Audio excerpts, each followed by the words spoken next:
My plan for tonight is to sort of finish up this sort of introductory idea of how I'm creating this structure, and then I want to deal with freedom of religion. That's going to be the first subtopic within the area that I'm going to deal with. What I've been trying to develop is that Torah values are not simplistic. It's not just simple revelational, where God says and we do, okay? Which is a more fundamentalist Christian idea, okay? And what I point out is that what we have is to figure out what God really is saying. Okay, the way HaKadosh Baruch Hu has given us Torah is not simply to blank pages. He's given to us and said, now, here it's almost like a puzzle. Now, if you really want to figure out what I have to say, you have to figure it out. And the key to figuring it out is with your seichel. You have to think. So, therefore, that's classic through all Torah thought. You got to analyze a pasuk. You got to everything that we do is all analysis. We all have to think. So the key word is seichel. You have to use your head. Now, once you bring in the key word of seichel, then you introduce two aspects into trying to understand the ethical model of Judaism. One is that you have to understand what the Torah is saying, therefore you have to use your seichel to try and figure out the Torah. Second of all, there is a whole ethical system called, a virtue in the language is mepi seichel. That part of the aspect of reason is the fact that there is a sense of reasoned morality, okay, or which is referred to as natural morality. So once HaKadosh Baruch Hu tells you to bring your seichel involved to understand what he's going to say, it obviously he's giving some kind of validity to seichel, and therefore seichel has a very strong point in trying to understand the moral consciousness of Torah. Okay, and the concept of seichel comes in the Eitzadas Torah. Okay, now the problem is that we can find a conflict between revelational ethics and reasoned ethics. Okay, that's what we find, and it's referred to in the literature as ideas that come mepi seichel, which is natural morality, and the other one's mepi shmua. The term that's used in the language is mepi shmua. In other words, from hearing something, which is a nevuah or something of that nature. So the point is we have these two sources or two definitions of the kind of values that we deal with. One mepi seichel and one mepi shmua. What happens from a conflict if there's a conflict between these two sets of values? Well, on the surface, it would be fundamental that mepi shmua triumphs mepi seichel. And that would seem to be the simple lesson of the Akedah. Kadosh Baruch Hu basically said, do something, which mepi seichel would not make any sense. So mepi shmua triumphs over mepi seichel. But if you look at the story of the Akedah, what happens after the Akedah is that Avraham Avinu asks a question and says, I don't get what was going on over here because you told me there was a contradiction. The famous Medrash says there was a contradiction. I don't understand what was going on over here because mepi shmua you tell me go kill Yitzchak, but you told me beforehand Yitzchak yikareh lecha zara, that your children will come from Yitzchak. That's a steer minei obey. How can my children come from Yitzchak if you're going to be dead? Right? Avraham didn't ask that question before, and he asked the question after the event. And Kodesh Baruch Hu answers him and says, Medrash says that Kodesh Baruch Hu gave him the answer. He says, I never told you to shecht him. I told him, Heleu sham la'olah. I never told you to shecht him. I just said put him up there as an olah. That's a medrash? That's a medrash. That's a medrash. I put Heleu sham la'olah, which means I just told him to put him on the mizbeach. Okay? Now, the problem with that, Heleu sham la'olah means to be makriv him. It means to sacrifice. So the point is that there was, I forget who says it. For some reason I think it was the Beis Halevi. Beis Halevi being the father of Chaim Brisker and the great grandfather of Yosef Brisker. I mean the Soloveitchik. He's the sort of founder of the Soloveitchik dynasty. But the Beis Halevi, I think it's the Beis Halevi who says that this is where we learn the need for halachic analysis. In other words, beforehand, of course, Avraham thought I can't ask any questions. The Torah says to do this, okay? I'll go sacrifice him. Afterwards, what we're taught is the need to be exact in the language of halacha. And therefore, all the analysis, all the splitting of hairs that the Christian world has challenged us for years, basically we say no, that is exactly what we're supposed to do. Right? I mean, that was a classic argument against rabbinic Judaism by Christianity, that you split hairs and you're trying to, make all this analysis on the Word of God. But we're learned that yes, that's what we're supposed to do. Okay. So the fact is therefore we have to give seichel a voice. So we give natural morality, existent morality, a voice. We give our thought a voice. But it was a caution I pointed out yesterday for Ramosha, the way I understand Ramosha, in the artificial insemination case. So in that case, Ramosha was mater artificial insemination by a non-husband donor. Okay? He said that's not considered to be incestual. Okay, it's not adultery, because there's no actual sexual act. Okay, and therefore it's mutter to do, and the child's not a mamzer. And a lot of people got very upset with this Truva Ramosha. Okay, the Satmar Rav got very upset about it. Rabbi Rav quoted a Ramban that says that the mixing of male sperm with a female ovum is itself wrong. You shouldn't do it. Okay, but the bottom line is so he disagreed with it. He said the child would still not be a mamzer because there was no sexual act. But the point is, he said you should still do it. The truth is, Ramosha's Truva never says do it. Ramosha's Truva is, for other reasons, he would caution against it. He feels it would be bad for the marriage, and he says only with the reshus of the husband can you do it, and so on and so on. He didn't think it was a good idea in any event. But he said you can do it. There was a rabbi in Switzerland I mentioned last week who chided against Ramosha. He quoted a Sefer Hasidim and Sefer Hasidim seems to say that if Goyim don't do something, you shouldn't do it either. And Ramosha says that's talking about disgusting, it's not talking about moral. And in Ramosha's answer, he says, and since when do we look at the Catholic Church to define our morality?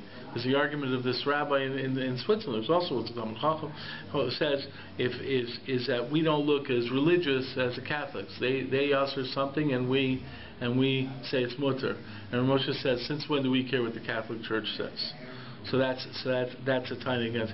So Ramosha it says basically the way I understand Ramosha is that natural morality, piseichel, that we give them, but the fact that the outside world comes out with ideas that may have their own religious basis for it, that we don't have to be gurus, whatever.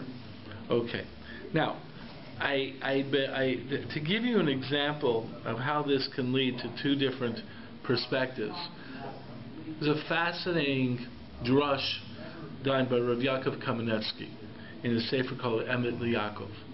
It just shows you how revelational ethics can really split apart from reasoned ethics.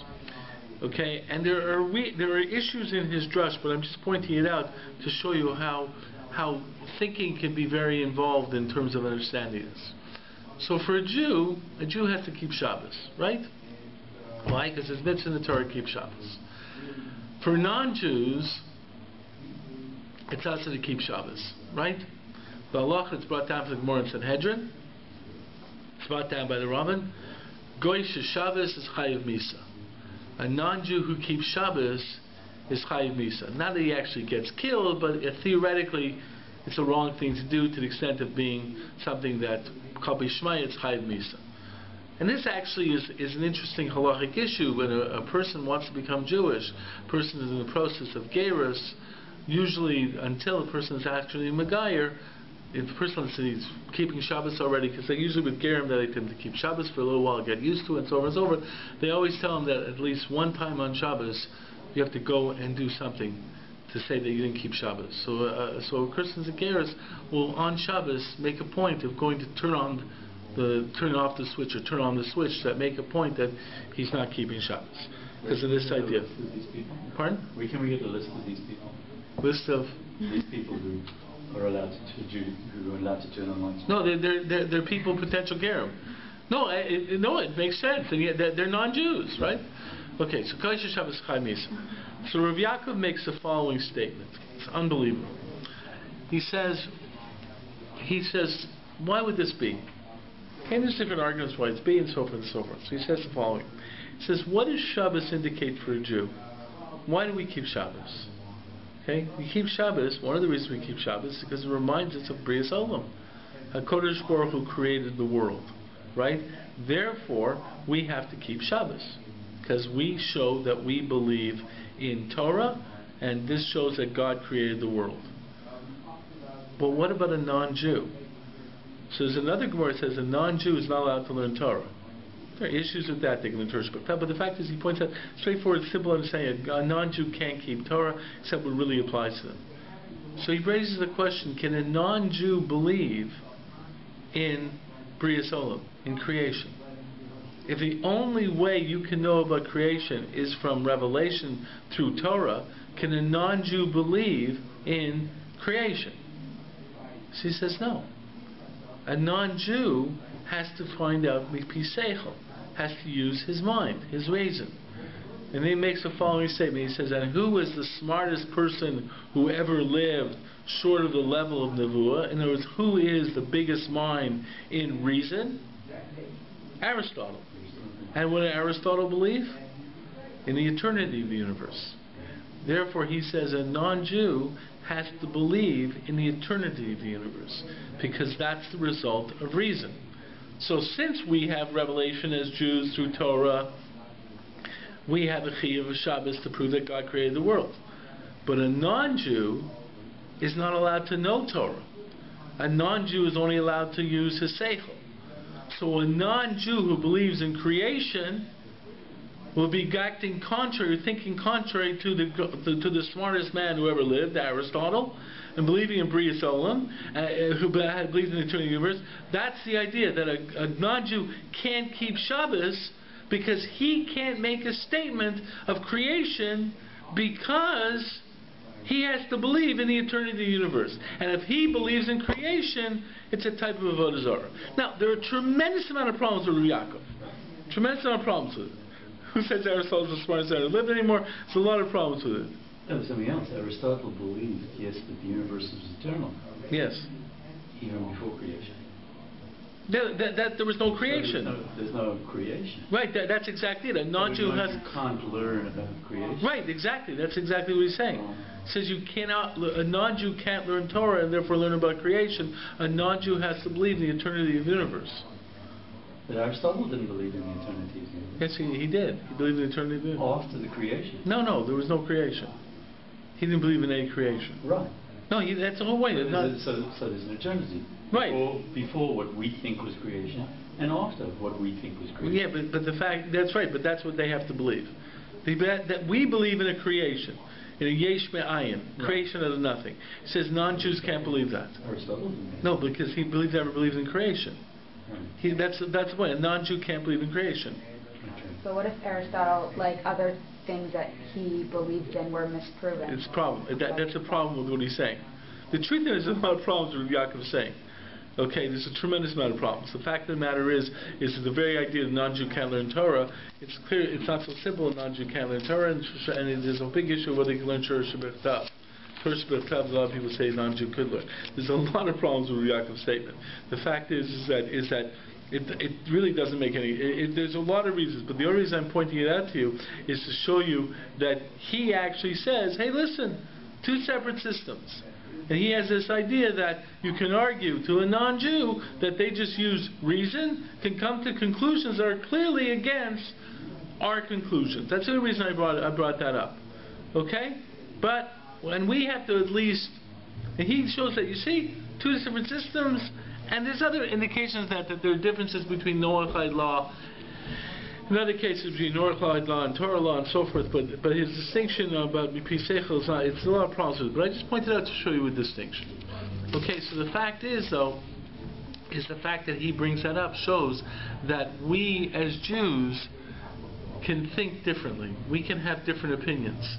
And not every different opinion can be just dismissed as heresy or wrong or you know, someone's thinking through things. Okay, we have to give some thought to those thinking through things as Jews. So there's this aspect over here of of this kind of idea. So therefore, the two issues I want to deal with in terms of working how we live in the real world, one of them is pragmatically.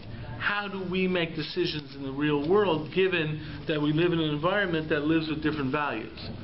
But prior to making those decisions, we have to know how we even look at those different values. Okay, it's not so simple that, oh, we'll just throw them away because they're not derived from pure Torah, because the fact is, if they're derived from Seichel, if there's reasons for it, we have to consider them and so forth and so forth. And the first example I want to deal with this is the concept of freedom of religion. Okay, I think freedom of religion is a good example of an issue in this regard. Because freedom of religion, as I pointed out to you, first of all, you could reject it. Who says the Torah believes in freedom of religion? Well, yeah, but the point is, we have benefited from freedom of religion. I think in our consciousness, we talk about freedom of religion. You know, it's very interesting, always in terms of Eretz Yisrael. You know, there's articles I'm reading more and more vis-a-vis Eretz Yisrael about one of the problems in Eretz Yisrael is that you have leftists favoring democratic rights over a Jewish state. And there was actually an article, a book written a few years ago about some people who basically said we can't consider Western values. That's from the Goyim. They have no place in Judaism. Therefore, we don't have to be concerned about this and concerned about that. Those are Western ethical values, democracy, rights, and so forth and so forth. We just follow Torah. These two Rabbeim wrote this Sefer. They got totally attacked by a lot of Rosh Yeshivas. The fact is, though, is that we like to pride Israel in being a democratic state. People like to say, hey, Israel is the one democracy in the country. Well, you're basically praising Israel for a Western value, but for some reason, we're not just saying it, hey, we don't believe in democracy. We really don't believe in it. But, Kalpe, those people will come, we're democratic, we want to make them feel good, but we really don't believe in it. I think we really believe that there's a value in democracy, especially since we benefited from it. Right? Freedom of religion has worked for the Jewish people. So if we were establishing a state, if we're here in Canada, right? The non-Jews have been in charge, so we've been great. Oh, great, freedom of religion. We really like America, we like Canada, and so forth and so forth. Lo and behold, we take over tomorrow. We go to the same guy who argued for our rights and for our freedom of religion, and we say, listen, while you were in charge, we were very happy you believed in freedom of religion. But now we're in charge, so we don't buy this value at all. Right? We're going to impose our religion upon you, and don't talk about freedom, we're just going to impose it on you. Right? We like freedom of speech when it allowed me to talk. We're not going to like freedom of speech when it allows you to talk. Is that the way we think? There's a problem with that. There's a problem with that in terms of a Hakeres HaTov. The fact is, a Hakeres HaTov is an aspect of recognizing when something good has been done for you. Moshe Rabbeinu showed a Hakeres HaTov to the water and to the ground. Okay, so the fact is that, you know, I mentioned to you before, Moshe referred to America as Medina Shel Chesed. If you're sitting there and saying, hey, I've benefited from it, you can't just dismiss it. But the point is that, so how do you deal with it? But not only that, within our own minds, we've actually seen, Seichel, a value to freedom of religion. So how does it work? How is it that how do we look at freedom of religion? Okay. Now the point is, just in terms of benefiting from the value, it's interesting because a few years ago there was an article written by Rabbi Elise Goldstein, who's the head of Kollel in the city. She's a Reform rabbi, and she wrote an article called "We Can't Let Maccabees Kill Helen." We can't let either Maccabees kill Hellenists anymore. We can't let the Orthodox kill Hellenists anymore. And her article was basically comparing the Orthodox, to the Maccabees, and the Reform Jews to the Hellenists. And she said, she was basically saying we can't let the Orthodox persecute the Reform anymore, by keeping us down and by keeping them down and not letting them have rights in Israel and so forth and so forth. And she made this analogy between the Maccabees and the Frum and the Hellenists and Reform. I always wanted to ask her what she do with Hanukkah, because what she's celebrating Hanukkah for. But the fact is, in her book, in her article, she quotes the book of Maccabees. And the book of Maccabees clearly states that after the Maccabees won, okay, that the same way that the Hellenists didn't, persecuted the Frum Jews. Basically, Hanukkah was a civil war, right? The Greeks only came in years later. It was basically a civil war, and the Hellenist Jews were persecuting the Frum Jews, right? And they got the Greeks to help them out. So you have a story where Matisyahu started the rebellion when he saw a Jew bowing down to the idol. He killed the Jew and said, "Mi Yisrael Elai." And he said, "Listen, we're fighting against these oppressive religious people." So everyone talks about the Maccabees being a fight for religious freedom. But the fact is, the book of Maccabees say that after they won, after the Maccabees won, they basically persecuted the Hellenists. If you weren't mauled, or if you tried to get rid of your milah beforehand, they re-mauled you, whether you liked it or not. They forcibly mauled you. Okay, and if you were a man, if you were like already a grown individual, that was not a simple procedure. There was no anesthesia. Now when an adult wants to be mauled, say a Gare situation or something like that, it's usually done in a hospital under anesthesia. But back then, they forcibly mauled you. They basically attacked, they basically persecuted the Hellenists. So at least Goldstein was talking like this: we can't let Maccabees persecute Hellenists anymore. So Rabbi Turin, our senior scholar, basically wrote an article that basically said, wait a second. The Maccabees, the Frum, never imposed religion on the Hellenists first. Once they were attacked, then when they got the upper hand, they weren't going to sit there and apply freedoms to people who tried to persecute them. Okay? In other words, the argument was we do believe in some aspect of freedom. All might is right. What? All might is right. But the fact is, when they were in charge beforehand, they didn't go around imposing things. But when it came afterwards, after they were subject to being imposed upon by them, we're not stupid enough to say, listen, you didn't give us rights when you were in charge. Now we're gonna be in charge and give you the rights to get stronger, to come back and attack us again. That we're not going to do.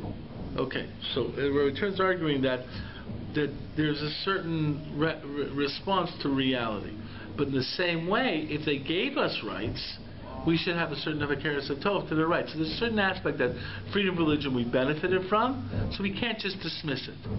Keres hatov. Second of all, it seems to be that there's a value of freedom of religion. Okay? So the point is, how do we respond to it? So the interesting thing is, to start an analysis, I think it's a good idea. No, don't tell me I didn't take it. Oh yes, I did. Okay. I have an article from the Smithsonian Institute, Smithsonian.com, America's True History of Religious Tolerance. And it just shows how freedom of religion developed in America. Okay?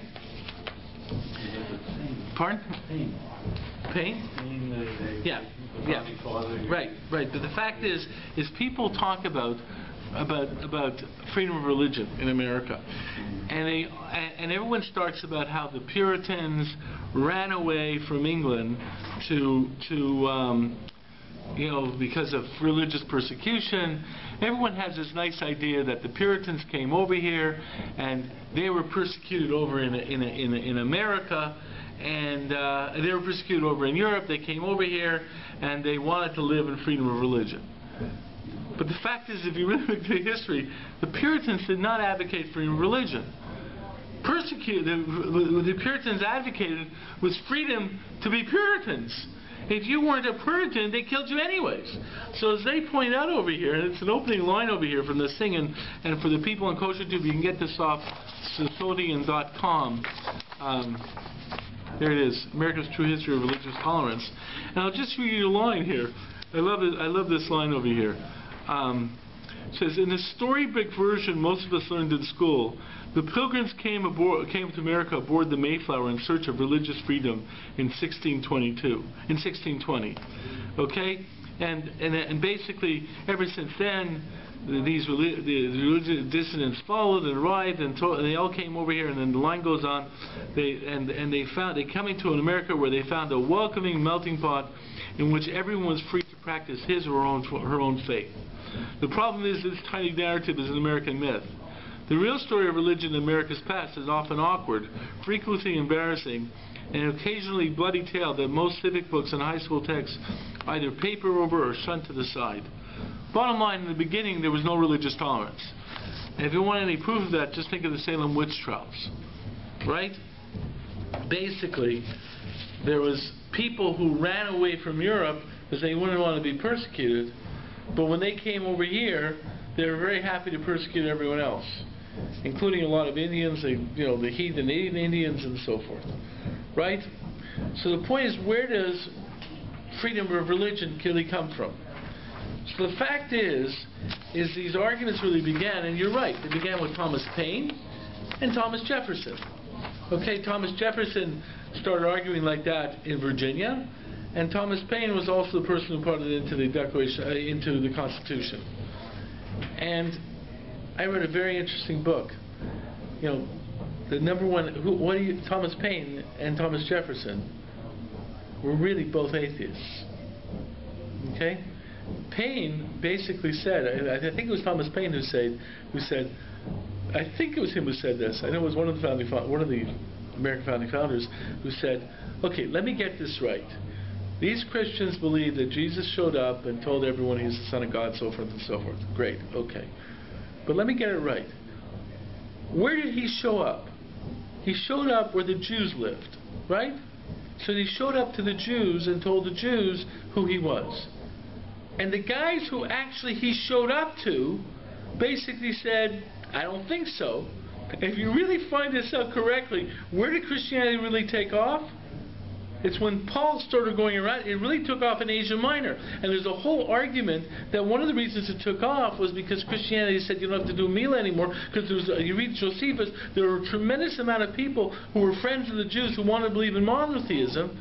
A lot of women wanted to convert, but the husbands didn't want to convert, so therefore it kept them from converting because you had to do Mila. So what happened when Paul basically said, hey, you can get God, one God without Mila, hey, we like that. We'll take three. The point is, excuse me for my humor, but the fact is that, but in Israel, where Jesus really showed up, Jews basically said, I don't think so. So Thomas Paine makes that statement. He says, you're telling me that this guy shows up and has this faith, but where he really showed, the people who were there said no. So I think, and see, there's a lot of Jews around here, and they're the ones who were there, and they don't believe in him, so I don't know if I should buy this stuff. And Jefferson also, there's arguments that in his private writings, it seems he was an atheist. So what happens is that it seems to be that the two, you're reading this article and so forth, that the two dominant forces for freedom of religion was pragmatic and atheism. Pragmatism came about from idea of people finally getting at the idea. Let me get this straight. If you're not for freedom of religion, you think it's okay to persecute that guy for not finding the religion. What happens if that guy gets strong and then takes over? So he'll persecute you. So if you don't stand for freedom of religion, you're putting yourself in a very delicate situation. Because if the other guy gets strong, he'll get you. So what was happening in Europe, I think I read this in another place, was happening in Europe, and some guy woke up and said, you know something? If we don't start buying freedom of religion, we're going to be going back and forth between persecuting each other. So there's a pragmatic reason to buy freedom of religion. The second argument from the atheists was what really was behind freedom of religion. It was a certain level of doubt. There's an interesting book out, if anyone's interested, by a professor at New School in New York City. Her name is Jennifer Hecht. No relation. At least I don't think any relation. She wrote a book called Doubt. And she's basically a historian. She's also a poet, but she's basically a historian. And her book is about the history of doubt. But what really is considered to be this history of doubt is really the history of atheism. Now, what kind of doubt are they talking about? They're talking about a doubt in the ability of human beings to know the truth. In other words, if you look at doubt in the world today, in the secular perception, and what really happens with freedom of religion, it really comes down to is we can't know the truth. The truth is beyond us. We don't know the truth. And that led to a certain freedom of religion based upon the fact that you're basically, fighting windmills, striking at windmills. You're trying to do something which you can't do. Therefore, freedom of religion comes up and says, listen, what the truth is you can't figure out anyways. So therefore, we even don't bother about it. And therefore, freedom of religion is that's what you want to believe, because then, hey, believe that. Because we don't know the truth anyways. No one can know the truth. Okay? And that came about from freedom of religion. Now, what happened, though, is freedom of religion did become accepted by faith people as well. And you see this, it's one of the great about turns in religious history was Vatican II. All of a sudden, the Catholic Church, who was in the forefront of persecuting everyone in the world, especially Jews, with the Inquisition and so forth, all of a sudden, with Vatican II, come back and say, sorry, we made a mistake. But the way a lot of these religious people start arguing we made a mistake is because they say now that you can't force someone to believe. God has given people free choice, and faith has to come about from their own free choice decision of faith, which you're going to be responsible for. So if you have to believe in let's say, fundamentalist Christianity, I can't force you to believe in Jesus, right? I should try and convince you and so forth, but if you don't believe in Jesus, you're still going to have eternal damnation. It doesn't take away the consequences of it. It basically says that choice of faith is your free choice, and I can't take away your free choice by imposing it. That's that freedom of religion. But that's really where freedom of religion comes from. It really comes from in our world that basically says, hey, no one knows the truth, so if you don't know, really, it's pragmatic. It's the argument of a secular society should be pragmatic. The argument that no one knows the truth anyway, so that's what you want to believe, that's fine. And the third argument of faith people is that I have to allow you the free choice to basically choose your faith. Okay. Now, the fact is that Torah, what would be the Torah perspective on freedom of religion? If you think about it, you can't say, looking at the Torah says it's okay to believe whatever you want. If you look at the Torah, it seems to be the Avodah Zarah, you're held to be culpable. A person walks in and says, I believe in this, and we also believe that the truth is knowable, right? To the extent that human beings can know it. Moshe Rabbeinu knew about God. Okay, and the fact is even in the understanding of free choice, and it's a big mistake people make in terms of free choice. A lot of people think that free choice is a matter of belief. Like you have the free choice to believe the way you say it, so God can't impose it. That's why some people argue that there's no miracles today, because you have to have choice to believe in God. But the fact is, if you really look in the Torah, free choice never came about, was not really associated with your choice to believe in God. Kodesh Baruch Hu was pretty clear. I would say that Adam knew Kodesh Baruch Hu existed. I would say that if you look in the Mabul, he seemed to know about God. Nimrod seemed to know about God. Esav, I think that Esav knew pretty well that there was a Kodesh Baruch Hu. Amalek is considered to be so evil because they knew what was going to happen to them. Okay, their choice was not, gee, we don't believe in God, therefore we're going to do this. They basically said, hey, I know there's a God, but I'm not going to listen to him. That's real rishus within Judaism. And if you think about it, that really tells you a different understanding of what evil is. And the fact is, that's really found in halacha. In order to get punished by a Jewish Beis Din, it's not because you're Mechal Shabbos. If you are Mechal Shabbos, you don't get skila.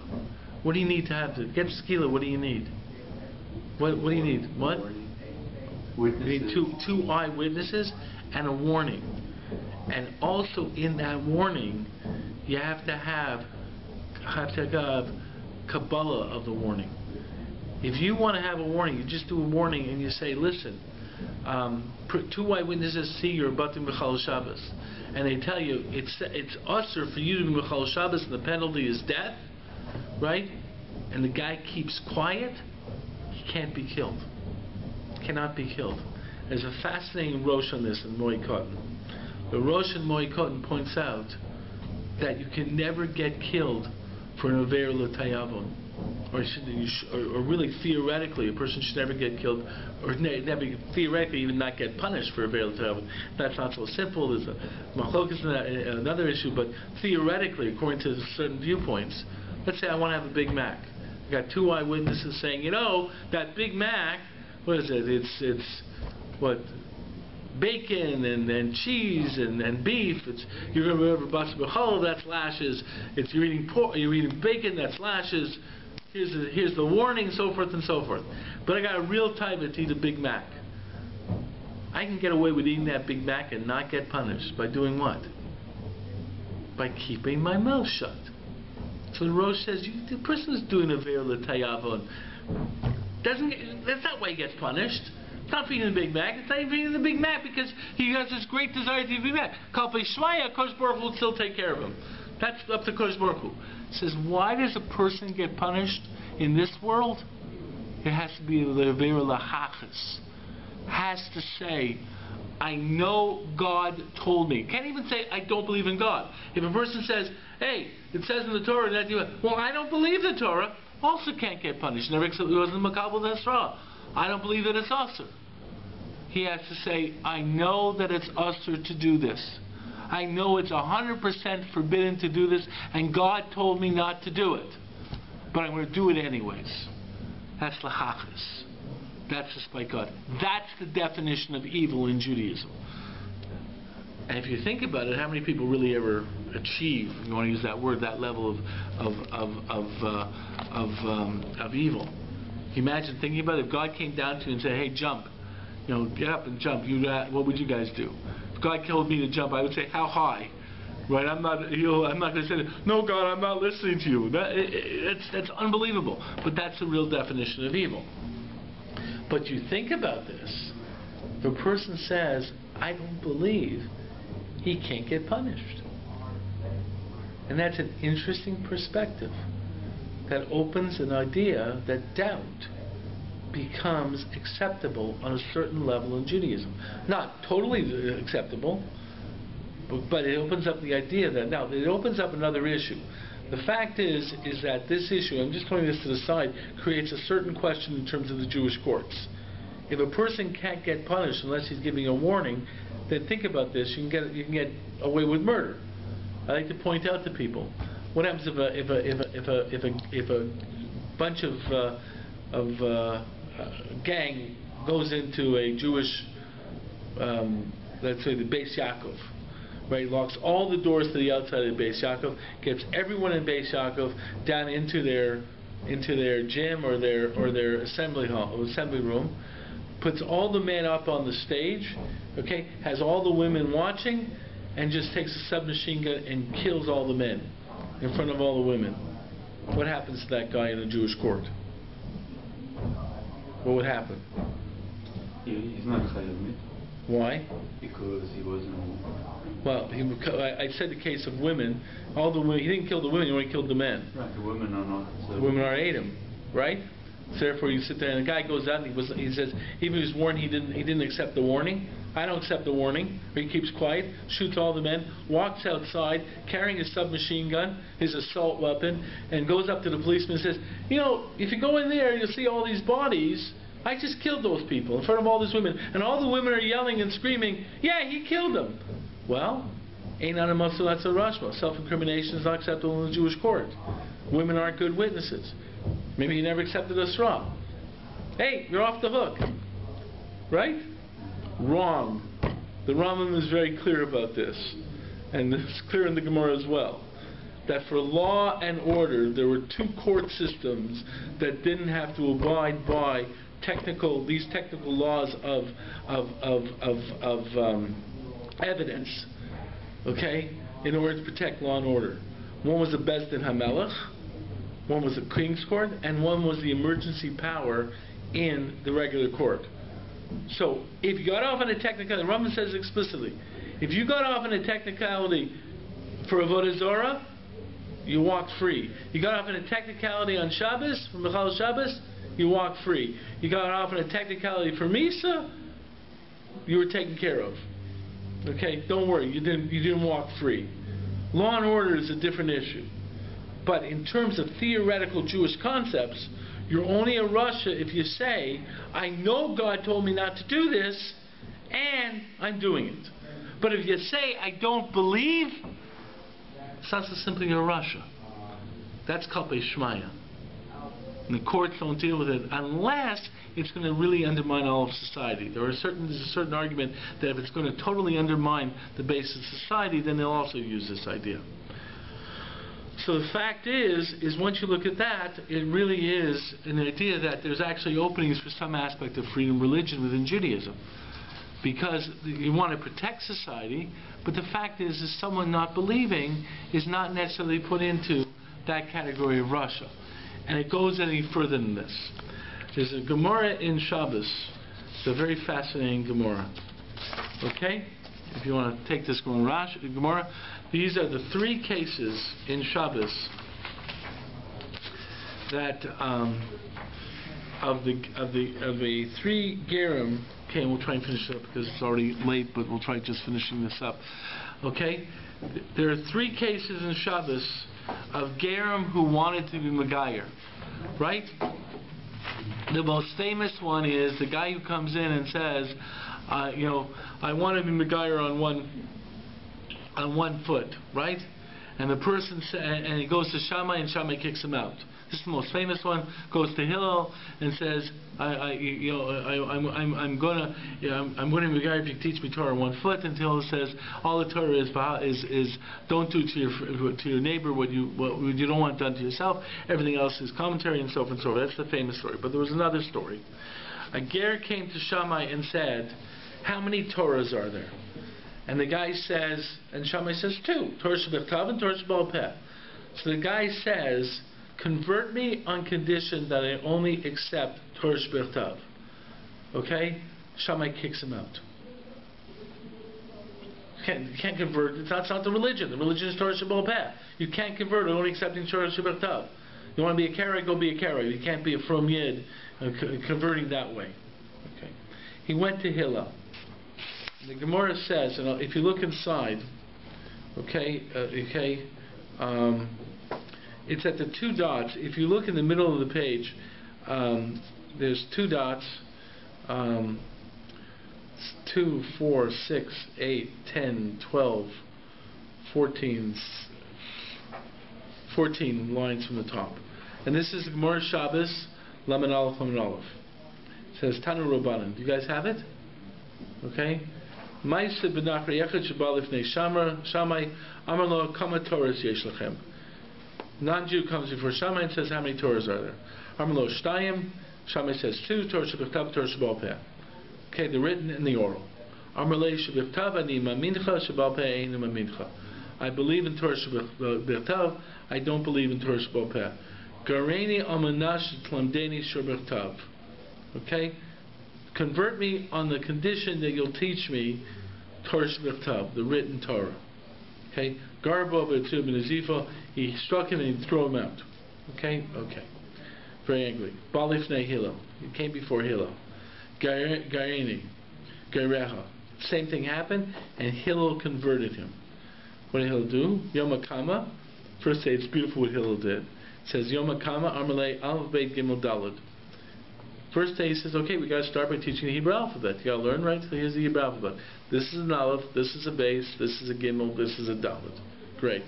Lamacher, guy came back the next day. It was his Aleph base. All day learning his Aleph base. Came back the next day. Okay, Hill, I'll show you the Aleph base. This is the Aleph base. Hill says, no, that's not an Aleph, that's a Taf. Well, this is a base. No, that's not a base, that's a Shin. See? Lamacher Apachle. He turned it around. He says, no. Well, you thought this is a Taf. This is a Shin. He said, but yesterday you told me Aleph. He says, I'm like, but yesterday you told me something different. Today you're showing me an Aleph. Yesterday you told me Aleph was an Aleph. And there's no sound to it. Now you're showing me an Aleph and telling me it's a Taf and it's a T sound or an S sound. Okay. Amrlei lava lai di kama safta dalpen nami samachlai. if you're going to believe me what the letters are, and you're believing me what I'm teaching you, believe me that there's a Torah Shebal Peh. What Hillel basically said is Torah Shebechtav without an oral, it has to be based upon an oral tradition. The belief has to be based. You look at the Bible. How do you know the Bible is holy? Because someone told you the Bible is holy. The Bible itself says we're a holy book. So what? How do I know that it's holy? It's because a person who you trusted told you it's holy. So that anything written, you have to have an oral transmission to give it value. And that's what Hillel said. Therefore, if you're going to rely upon me to tell you what the Aleph is, you have to rely upon me to tell you that there's a Torah Shebal Peh. Okay. But look at Rashi here. Remember, the guy comes and says, convert me on the condition you'll teach me Torah Shebal Tav. I reject Torah Shebal Peh, and Hillel converted him. So if you look in the Rashi Gereha, okay, if you look in the Rashi on the right hand side in the column, 2, 4, 6, 8, 9 lines from the top. Gereha. He converted him right off the bat. This is a tremendous Rashi. You have the implications for Geras.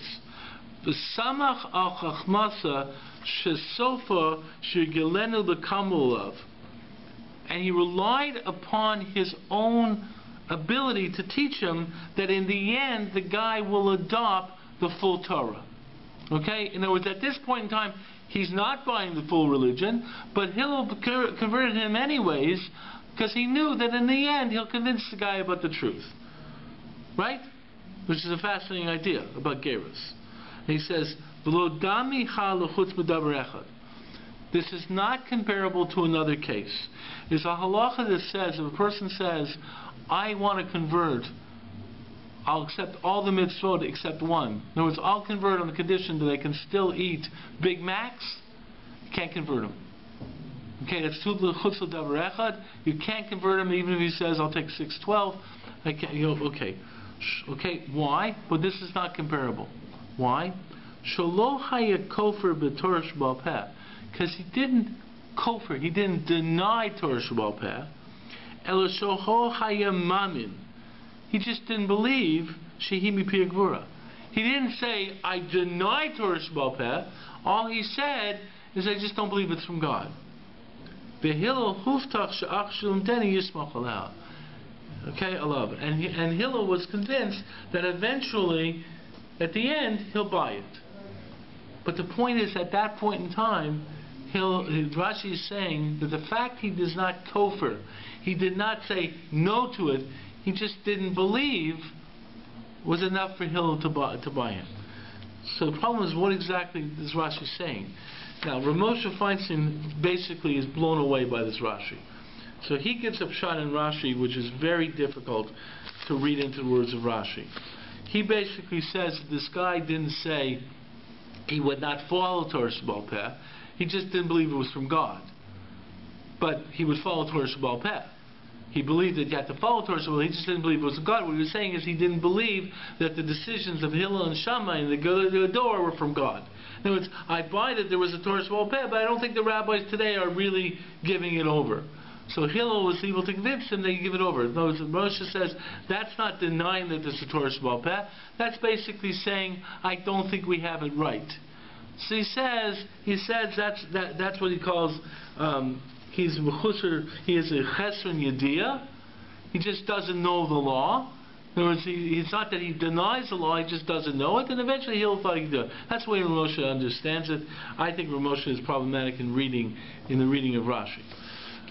Rabbi Norman Lamb, in his famous article, Faith and Doubt, where he basically argues that doubt is legitimate within Jewish consciousness, basically argues that this Rashi supports the idea of doubt. Because Rashi says he wasn't a kofir, just he didn't believe. That's really a difference between a devout atheist and an agnostic.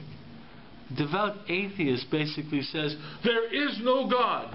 Well, how can you prove there's no God?